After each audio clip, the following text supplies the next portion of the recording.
woods don't just test you, they teach you. And every hunter has a lesson worth learning from. Here we dig into those lessons, the hard-earned wisdom from cold mornings, close calls, and miles of boot leather. From seasoned veterans who spent a lifetime out here, to newer hunters seeing the wild with fresh eyes. Every story carries something worth passing down. I'm your host, Greg Gall, and this is the Wilderness Wise Podcast, where we honor the old school truths, embrace new perspectives, and grow into better hunters and better woodsmen together. So pull up a chair, lean in, and let the wild teach us something new. Let's get wise. Welcome everybody to the first episode of the Wilderness Wise Podcast. I'm your host, Greg Gall, and this show is all about hunting, fishing, adventures, and the stories and lessons that the wilderness teaches us. For episode 1, I want to start at the very beginning with the man who taught me everything about the outdoors, my dad. Dad, thank you for being with us on the very first episode. Glad to be here. How's it feel to be the first guest on the podcast? Never been on a podcast before, so I don't know how to feel right now. So I'm happy to do it for you for sure. Do you remember the very first time that you took me out in the woods? I remember the very first time. No, probably not. I think we were probably squirrel hunting if I had to guess right. Gotcha. Do you have a core memory of any squirrel hunting adventures that we did together? Trying to think.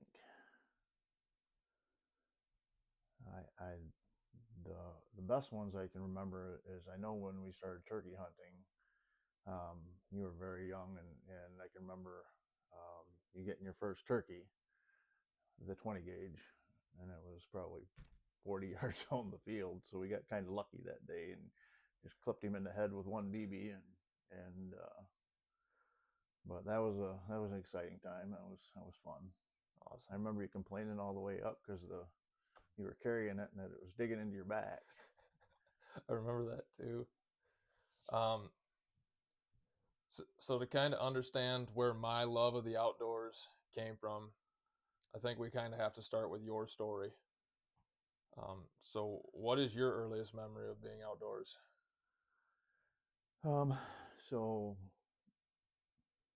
I remember when I was a little kid, before I could ever hunt, my dad and my older brother, who was 14 years older than I am, and 2 or 3 of Dad's friends from down by Detroit used to come up every opening day for the Michigan gun deer season. And I can remember all the stories they used to tell in the kitchen. They'd sit around the kitchen table and tell stories the night before, and me and my next oldest sister would stand there and listen to them, and I always used to get really excited and really instill the desire in me to want to go out with them and to experience that. And that was probably what fueled my desire the most, was wanting to be a part of that brotherhood.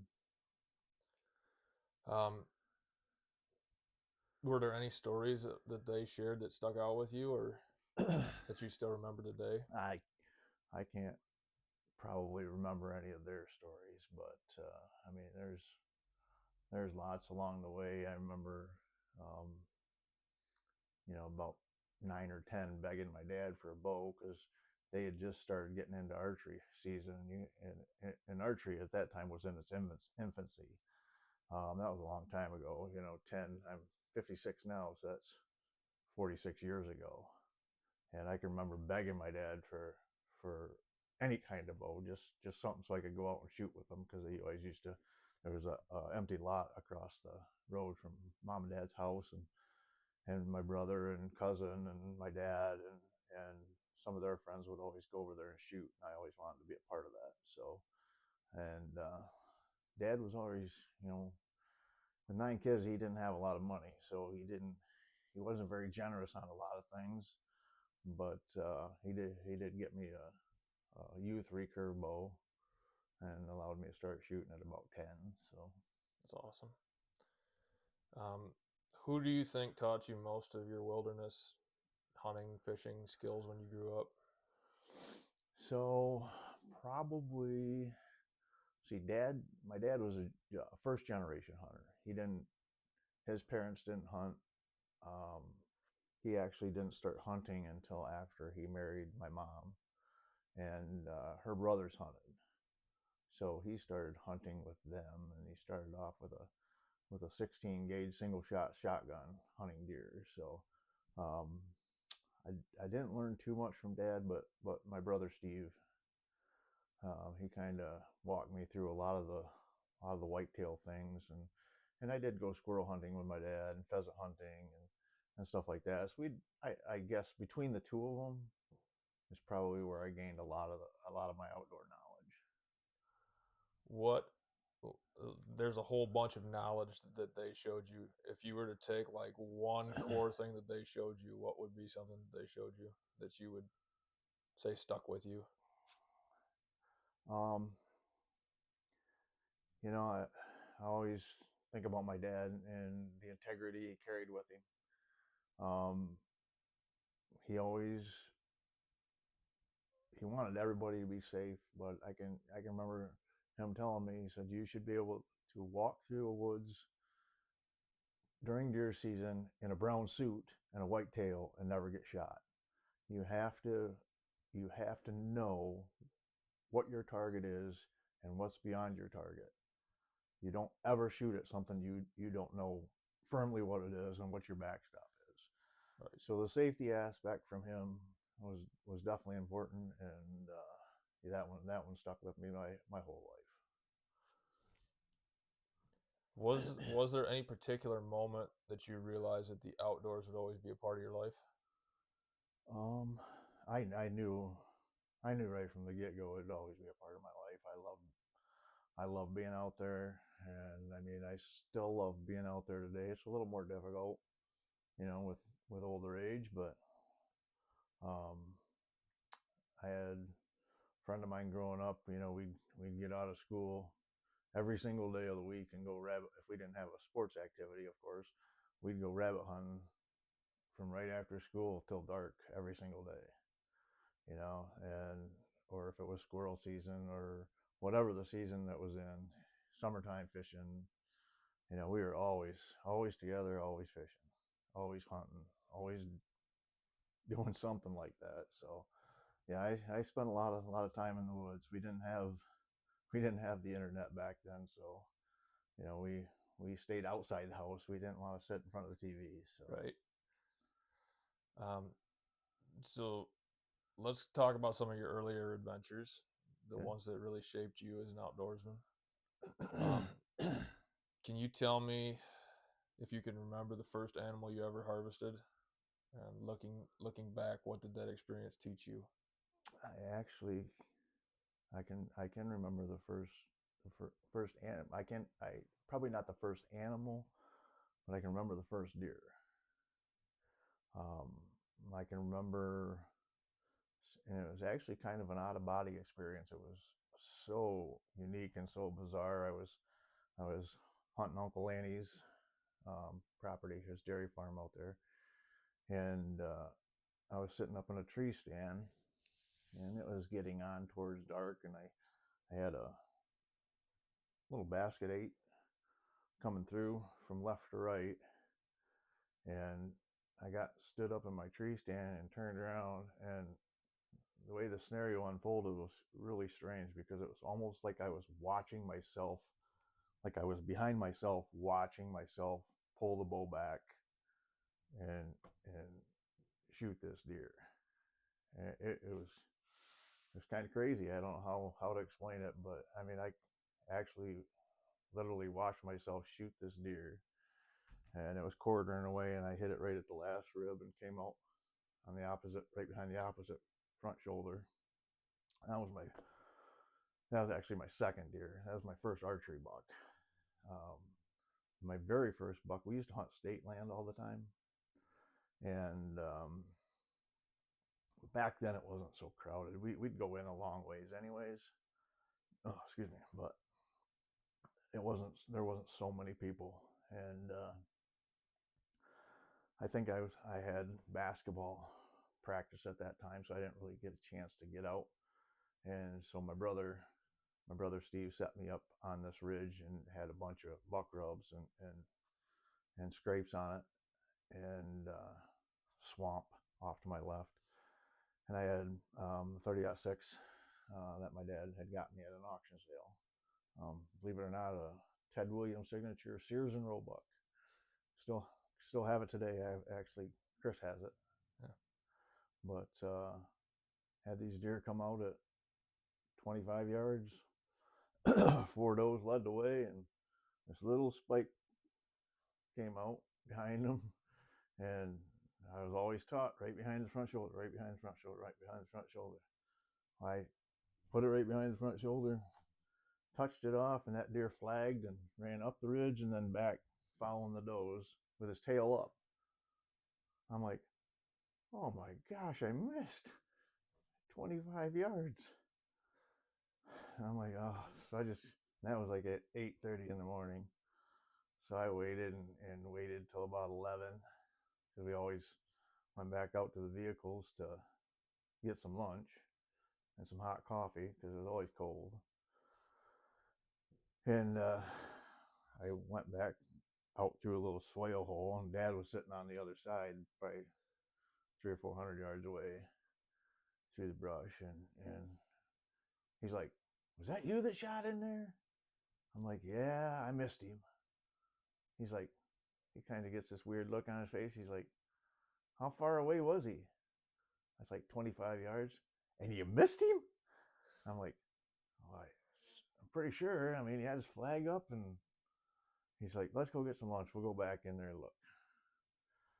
So we got some lunch and went back in there, and I showed him where I shot, and I showed him the direction the deer went. And I hadn't had a chance to look this area over, so while he was following the deer, I'm checking out the scrapes and the rubs and everything on this ridge. And all of a sudden I hear, hey, Greg. I'm like, yeah, I thought you said you missed this deer. I'm like, I got him. I was so excited. I ran over there, and here he is. He just made it off the backside of the ridge, and I hit him right through both lungs, and Nice. And it was over. But yeah, that's a great memory I have of my dad. So that's awesome. Looking back on it, those two experiences, what did those teach you?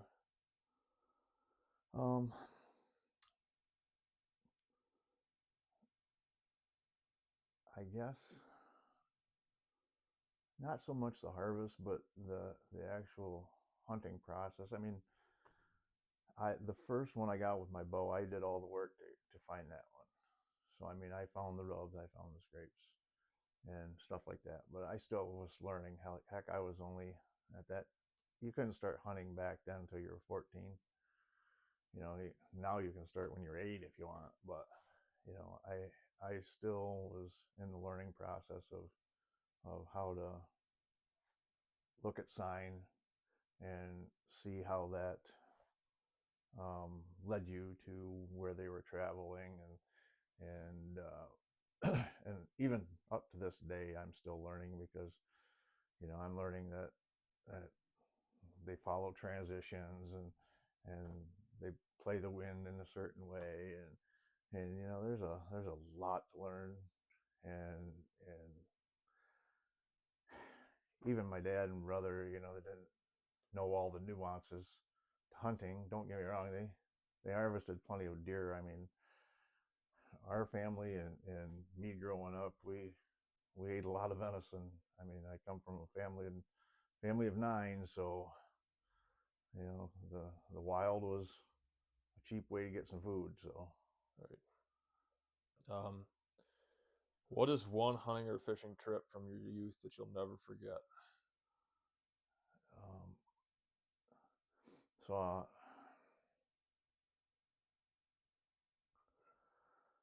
I remember we went steelhead fishing up on the Black River, and it was my brother Steve and my cousin Chris and I, and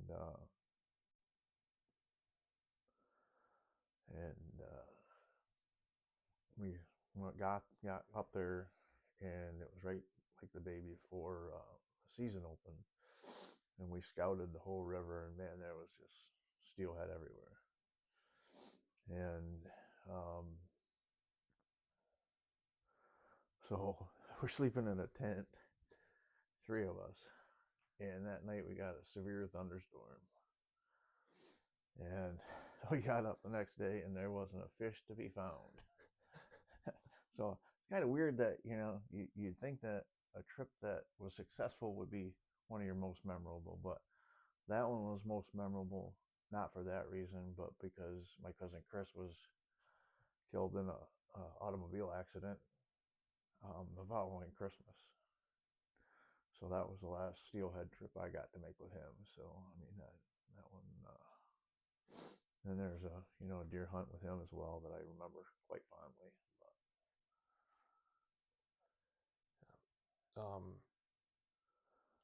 Was there a lesson that you guys learned in that trip? As far as maybe not thunderstorms stink, man. We seem to find those quite frequently. So what's interesting about the Black River, and it could apply to any other river as well, is a lot of the outside banks were undercut from the water. Yep. And a lot of the fish just hid under there. So as another day passed, you started seeing fish again. It's just, and if anybody tells you that weather patterns don't affect animal movement and fishing, yeah, they're lying to your face. Yeah, that especially does. Yeah. So one more for you. What's the funniest thing that ever happened to you outdoors? And did you learn anything from it? I can't share that. Funniest thing.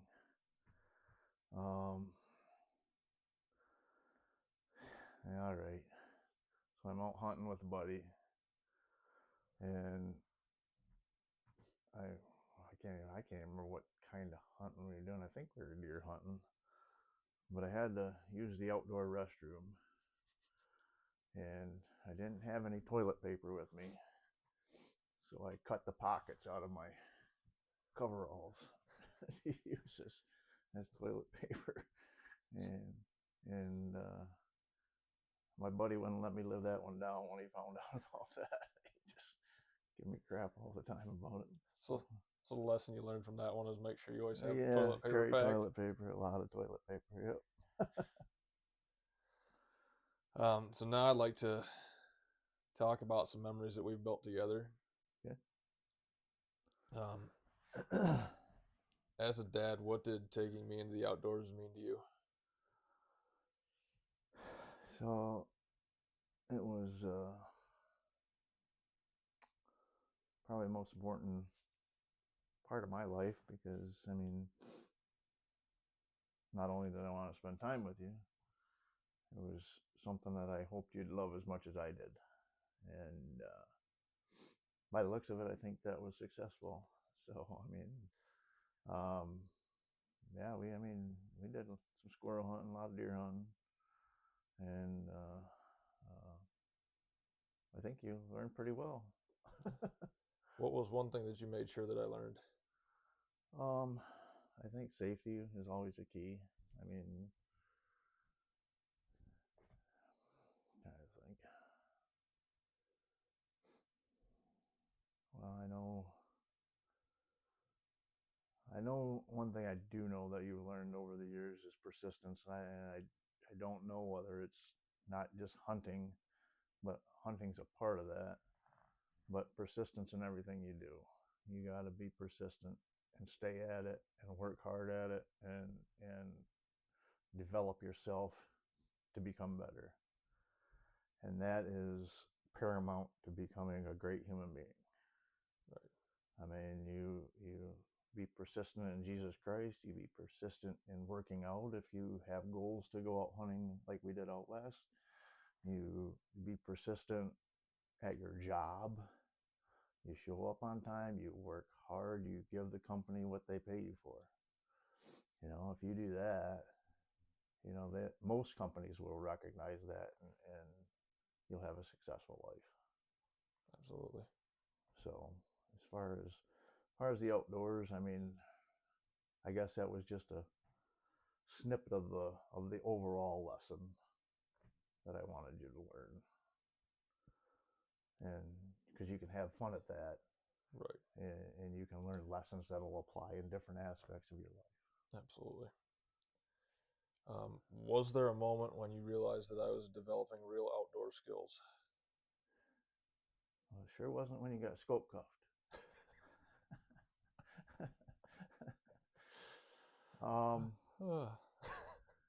You know, I guess when you took your big 9, I realized that you'd learned enough to do the job, you know. Right. It was kind of crazy because I just got up in my stinking tree, just getting settled in, and here come you walking out there. I just shot one.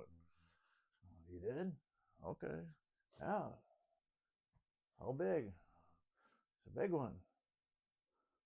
I said, okay, let me get down. We'll go track him. Oh, we don't need to track him.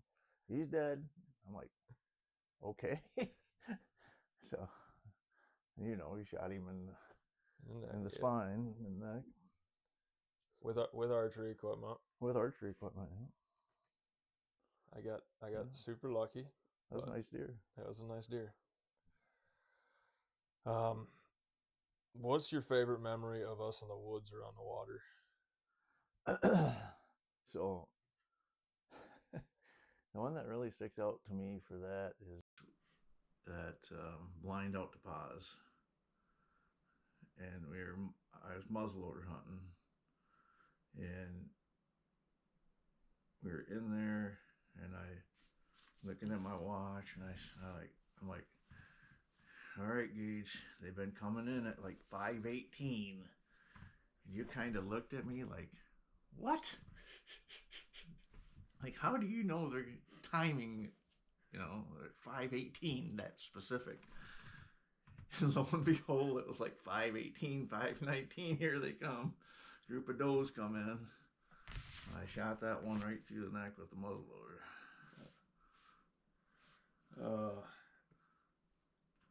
Yeah. So let's talk some gear, habits, and what your favorites are. What is one piece of gear you've had forever, still works better than any of the new stuff? Gear that I've had forever.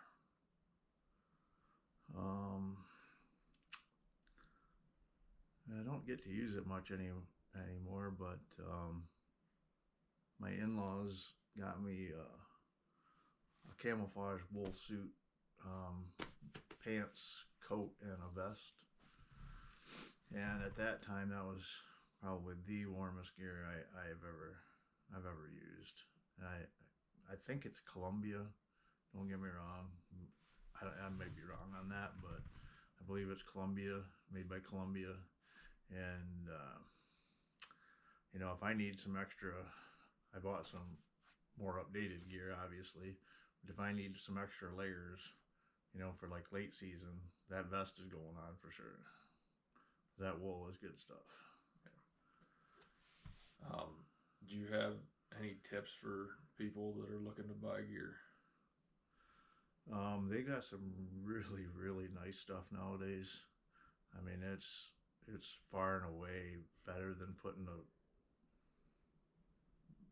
a bread bag over your felt and then sticking it in your boot and freezing your feet still. So yeah, I mean, buy the best you can afford, because ultimately the warmer you can stay, the longer you can sit, and probably the more success you're going to have. Do you have any rituals or habits that you always stick to before a hunting or fishing trip? Ritual or habit? No, not really. I mean, I always pray for safety, because that's more important than anything. A lot of things you do in the outdoors, whether you want to realize it or not, are kind of dangerous. Climbing a tree stand, fishing a fast flowing river, you trip over a rock, you get in a deep hole caught under a brush pile, it's over. A lot of times you're by yourself, you don't have help. So I always pray for safety before I go out. And I pray for safety when you guys are going out. And I pray for safety when you leave the house to drive anywhere. So it's just an actual ritual. No, I would say probably not. What is your favorite place we've hunted or fished together?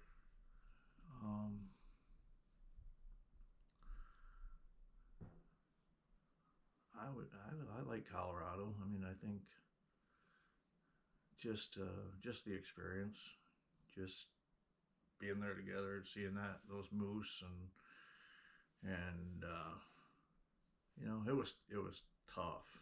I mean, it was tough on me because of sleep apnea. But if it wasn't for that, I mean, it'd have been great. Right. But yeah, I mean, anytime you can take a trip like that together and you know, stay out in the wilderness. And you know, I never thought I'd be doing that at 56 years old. So I got to thank you as well, because you pushed the hell out of me to get the training in and get my body built back up so we could do that. And now I'm stuck because I'm addicted to training. So about that location specifically, if you could tell somebody one tip to prepare for Colorado, what is the tip? Go to a different location. No. So what we learned is that elk don't necessarily come into the meadows during daylight hours.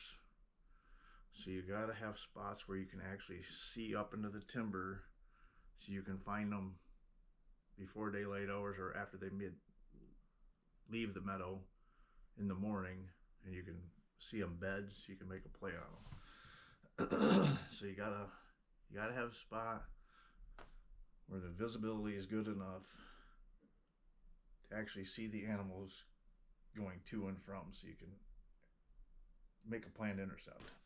Right. All right. So here comes the fun. Okay. So we're gonna do a rapid fire round. Oh geez. First answer that comes to your mind, if you can. So we'll get started here. All right. Favorite animal to hunt? It's always been the whitetail, dude. Favorite fish to catch? You know, I'd say steelhead because they fight like hell, but redfish is pretty solid too. Morning or evening hunts? Morning. Shotgun or rifle? Bow.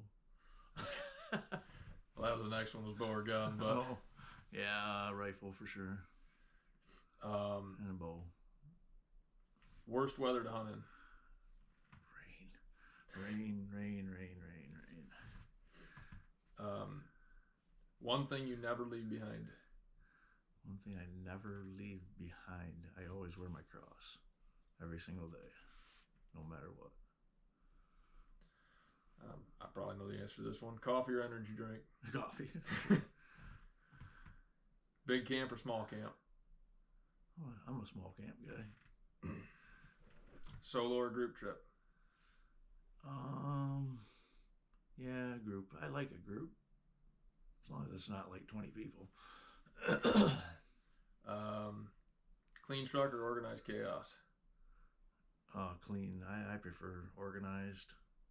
Organized. You said organized chaos. Yeah. It's an oxymoron. Yeah.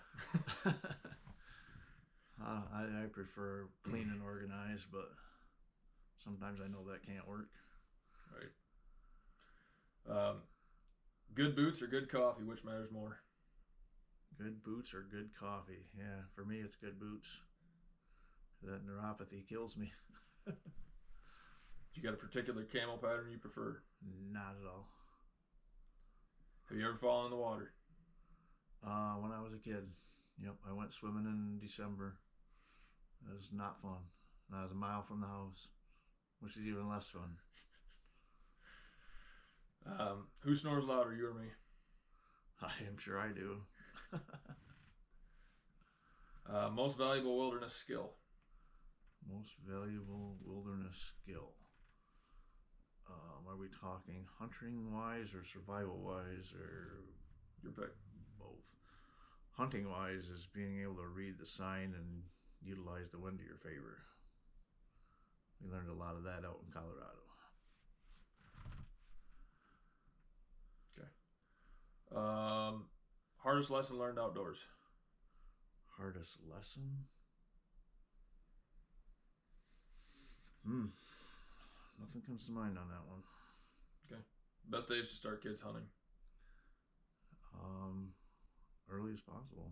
I mean, my dad took me out, like 9, 10, 8, just to sit in the squirrel woods right beside him and watch him squirrel hunt. So, yeah, the sooner they're out there, the sooner they're experiencing it, the more likely they are to fall in love with it. One dream animal to chase. A dream animal to chase. A sable. Sable. One word that describes the wilderness.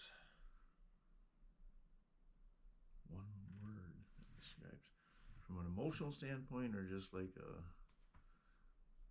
How does the wilderness make you feel? Alive and free. It's 2 words. Okay, I'll take it. All right, let's finish with some big picture reflections. Okay. What has the outdoors taught you about life, and is there anything you want future generations to know?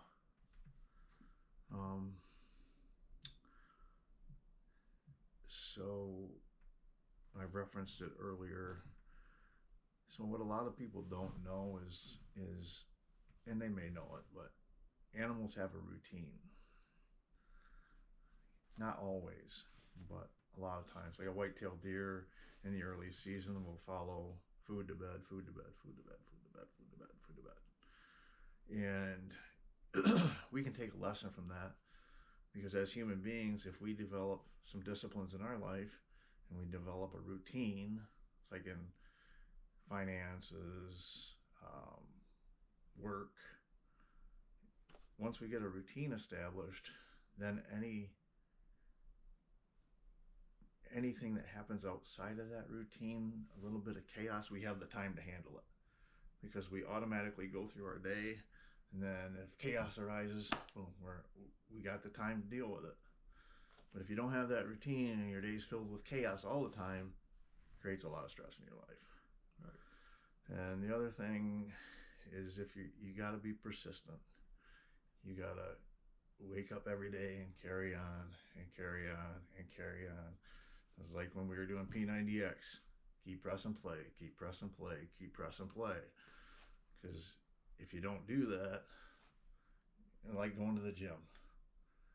Is it easy to go to the gym? No, it's not easy to go to the gym.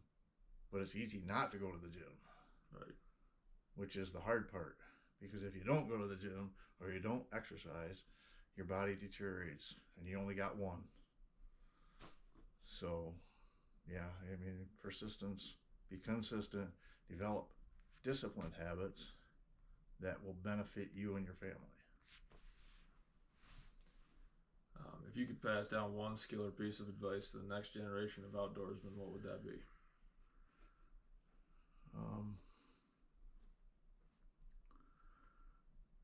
I would say don't be a trophy hunter.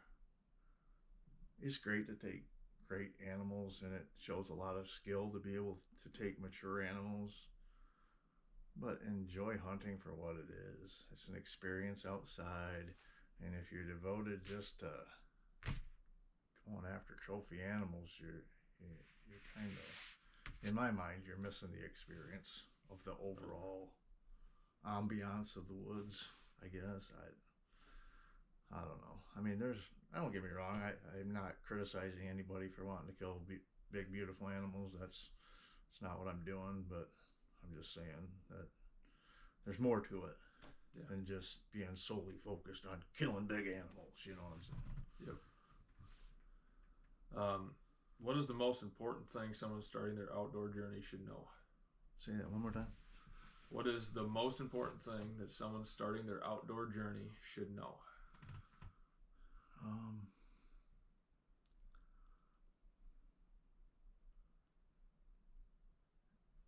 I guess just have fun with it. Just enjoy it. I mean, just it's like you showed that sunset when we were up duck hunting. Sit there and look at God's majesty and realize that you're just a small part of it. Keeps you humble, keeps you grounded in Him, and it truly makes you feel alive if you immerse yourself in it and become a part of it. All right. Last couple questions. What's one hunt or adventure you still dream of doing? Well, like you and I have talked, I haven't had I grew up in a family of 9 children. Never had a lot of money at all. So I've always wanted to go to Alaska, and I'm hoping that I got a goal set for when I retire at 62 to take a moose trip to Alaska, and that would probably be the big hunt of my life. But